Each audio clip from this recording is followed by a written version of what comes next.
Hi, this is our COVID Roundup and CDC update for May 23rd, 2025.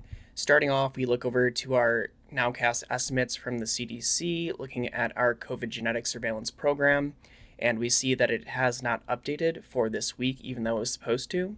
The last update was May 10th, 2025, and it should be updating every 2 weeks, so this would have been the 2 week period it updated, and it did not. Also, if we look over to the National Wastewater Surveillance System for COVID variant tracking, right here, we again see lots of black, meaning no sequencing data is available. So interestingly, if we look over to the wastewater, we do see that there is low levels, but that does not mean that there are no levels of COVID in the wastewater detected in a lot of places. So there is COVID genetic material that's available for sequencing, but it's just not happening. One predominant location is going to be New York. So if I quickly jump ahead and go over to New York, we see that the largest number of facilities are not reporting COVID data that I've ever seen in New York. So 120 of their 173 active facilities have not had any recent data. So that's probably like 3/4 of the data around that is not currently being sequenced, is not currently being tested. They've had this going on for 2-3 months now of this laboratory data transition. So I suspect that either this is not going well or there are other pressures that are preventing them from turning these facilities back on to do COVID concentration level detection in addition to COVID genetic surveillance. And we see that reflected over in both the wastewater detection map, where it's gray, so no recent data, and then over in the variant surveillance here. So one thing we learned from the recent VerbPAC meeting, which is where they pick the COVID strain for the next vaccine, the 2025-2026 vaccine that happened 2 days ago. One of the things we learned is that a lot of facilities have lost their funding this May. So this is likely why we are not seeing anything, and we've seen a sharp decrease in this COVID genetic surveillance reporting. There's much less facilities here. There's less dots than there used to be. New York is the easiest example because this used to be peppered with facilities that did COVID genetic surveillance, but right now we're not seeing any within the state of New York. Maybe in New York City over here, but not in the state of New York. And then one of the graphs that they showed in the meeting, so this is the recording from the Vaccines and Related Biological Products Advisory Committee, VerbPAC for short. This is all of the testing sources for genetic surveillance. We saw that up till July 2022, when they started tracking this information, that it was pretty much half was from public labs that was doing this COVID genetic surveillance and half was from contract labs. And then May 2023, under the public health emergency, we have a huge decrease in testing from these contract labs, this green, where it continued on. And then we basically have nothing at this point from contract labs, very, very low levels. And you can see that the public testing labs have gone down, down, down, down, down. So we have very low levels of COVID genetic surveillance at this time compared to what we had in the past. And ultimately, this comes down to funding. So this was actually a very surprising thing for me to see because I've been suspicious of this for a long time. You can go back through my videos. I'm like, this is really weird. It seems like we're losing COVID variant sequencing data. It seems like they're trying to bend things even more and more and more, like with the LP 8.1, how that hasn't updated. So if we go to this right here, it hasn't updated to the fact that LP 8.1.1, the subvariant, which has grown much higher than LP 8.1 since about February. That never updated. I've been noting that. And then we're seeing things like LF7 when there's like LF772. It took forever for that one to break out of LF7 when that was about like 10% a few weeks ago. And then we just really aren't seeing timely updates in this. And it seems like because they didn't do this, they're sort of soft launching. This update didn't happen this week. It seems like they're soft launching a slowed down program. So maybe they're only going to be updating this once every month. We don't really know. This is the first time that we've seen them not update the COVID variant sequencing information within a 2-week period. And the holiday is next week, so that's not the reason why this didn't update. But fortunately for us, there are people in the public scientists that are actually doing this work. So we have our tried and true Mike Honey from Australia. We have Raj Narayanan from the US. And then I just found this person, Cornelius Romer. I'm not sure where they're based, but they have very good information here, which I'll cover in a second. So first, we'll start off with Raj Narayanan, and we see that LP 8.1.1 is holding pretty steady since the prior weeks. XEC is heading down, and now LP 8.1 is heading down very rapidly, going below even XEC, which has been out of circulation as a major driver of infections for a while now. And then we'll see down here that we do have NB 1.8.1 right here. It just popped up in the sequencing. It popped up these red little dots here in Virginia, in Washington, in California, and in New York. This is where it's been first detected, where the highest number of cases right now seems to be in California, based on the number of sequences that have been documented. But again, this sort of has to be taken with a grain of salt because our COVID genetic surveillance programs have become so whittled down and decimated that, like for New York, for instance, there's not a lot of sites that are actually recording COVID variants, as we know now. So it could be much higher. We just don't know. And then if we look over to Mike Honey's analysis, looking at it globally, we see that LP 8.1 is on the decline globally, and it's been on the decline since about early May. Which sort of contradicts a little bit what the CDC has been showing with their data. So on here, right here, they're like, oh, it's just an artifact in the VRBPAC meeting of starting to see a decline in the data from the first week of May. But when we look over globally, we see with recent data, we see that that's continued to decline. So it was not an artifact. This was an actual trend. And then we see here in the light purple, this is XDV. So XDV, the subvariant within there that's leading XDV is NB 1.8.1. And this is increasing. Right now it's the highest in Hong Kong. That's where it's pretty much at a very high level. We'll see that later. But it's increasing globally, which is the only one that really seems to be increasing at this type of rate. Everything else seems to be in decline. So here is NB 1.8.1. On the global scale, it's increased to about 14% of all variants by proportion that are sequenced. And then going down to XDV. So here's another one globally showing the same thing.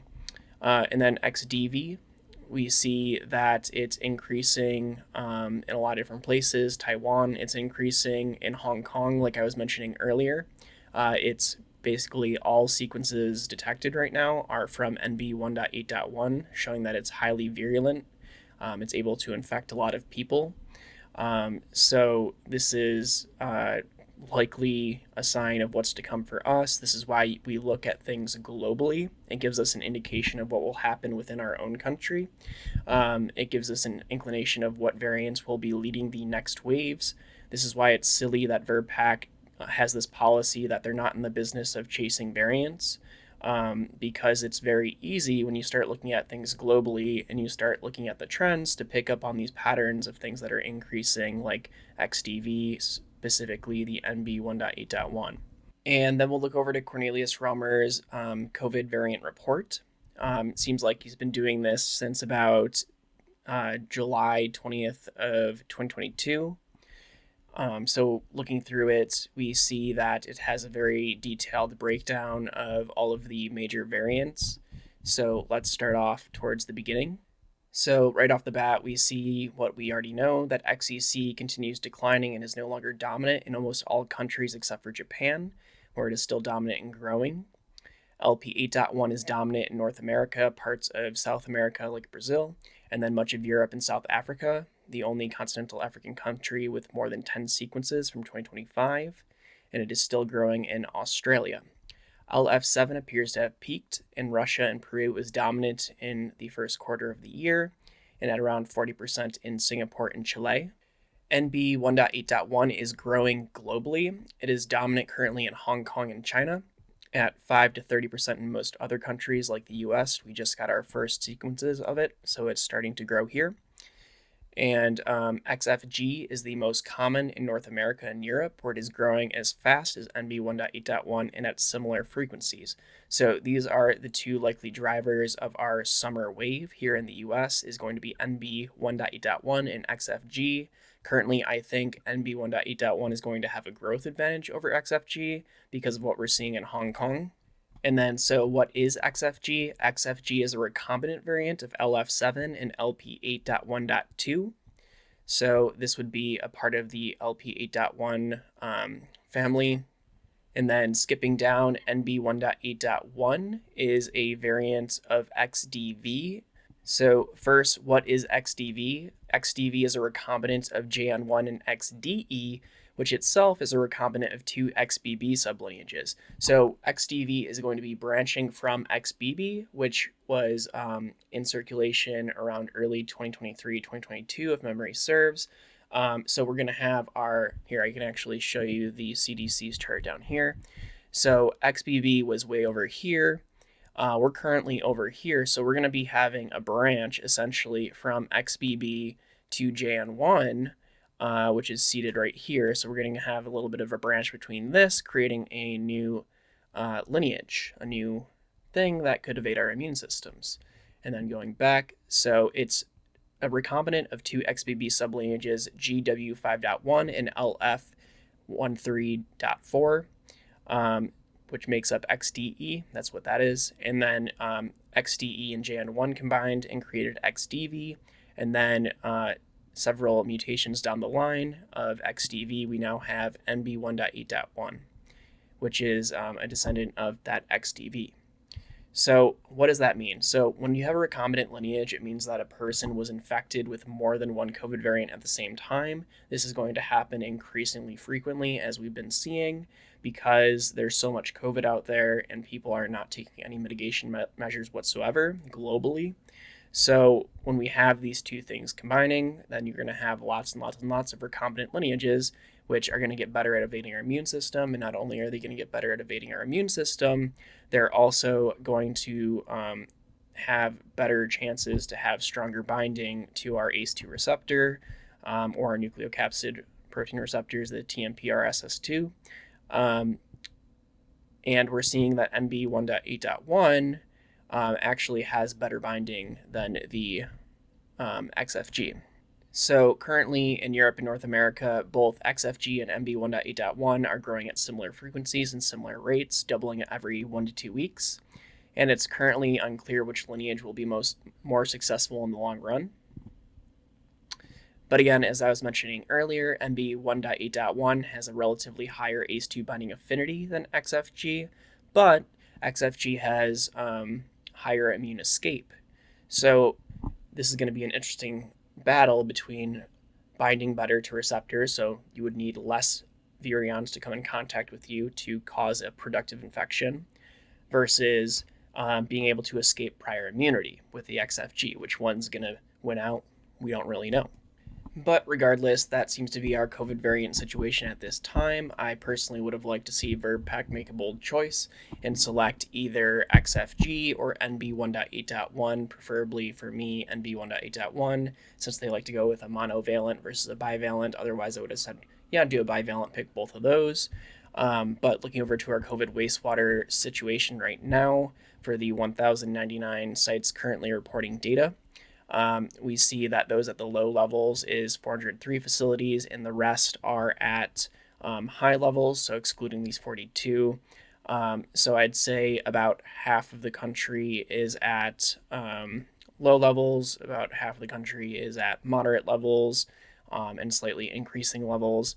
So this is something that is happening right now. If we look over to wastewater scan, which is kind of our last go at tracking COVID concentrations in the wastewater, over in California for our 28 reporting wastewater facilities there, it's still been holding pretty constantly low. We have these little spikes and valleys in the signal, but overall it's been holding at pretty moderate levels in California. So means it's very sustained transmission at moderate levels.